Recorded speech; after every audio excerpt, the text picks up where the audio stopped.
Lash reveal, lash reveal. This lash tape is meant for your skin. This is the same lash tape that professional lash techs use if you were to go get lash extensions, but they just use it in a very different way. Take your tape, stick it down at the base of your lid where your lashes grow out, lift it up, and tape it up to your eyebrow like this. And we're gonna reptile blink. The reason we tape our eyelid up is so that we can see that pink waterline. If anything gets into your waterline, your eye is not going to be happy. The tape is not on my lashes, it's only on my skin. I am using the UcoolMe brand new upgraded Bond and Seal. This is 100% waterproof. Your lashes will stay on for an entire week. The Bond side of your Bond and Seal is the glue. The Seal side of your Bond and Seal is something we put on when we are all done. I am going to take the Bond side of my Bond and Seal. This is a clear Bond and Seal, so it goes on white and it dries clear. Reptile blink. And I'm going to coat my entire lash in this bond like I'm applying mascara. I get a lot of hate comments saying applying the glue like mascara is going to damage your lashes. I will tell you right now,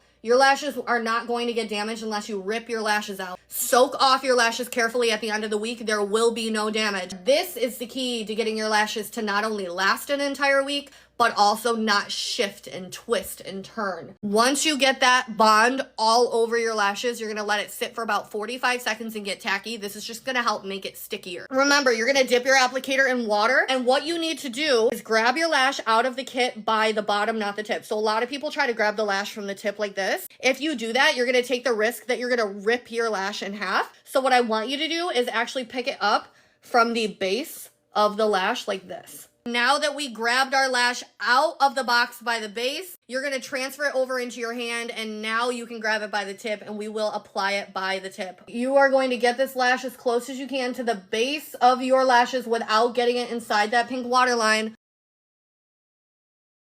There's no lash map, guys, because they do the lash map for you. I'm just going down from longest to shortest. I don't know if you noticed, but when I do the outer corner, I tilt my head this way. As I move towards the inner corner, I keep tilting my head until I'm all the way this way. So you have to ensure that the lash is at the same angle of your natural lash.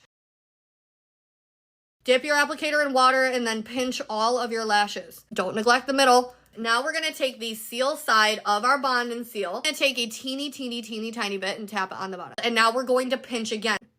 The very last step is you're gonna take a Q-tip. You need to dip your Q-tip in water. You're gonna swipe that water line because there's gonna be some glue and some seal that you can't see. Reptile blink. Lash reveal, lash reveal. Please, please, please. Oh my God. How they look from the top. How they look from the top.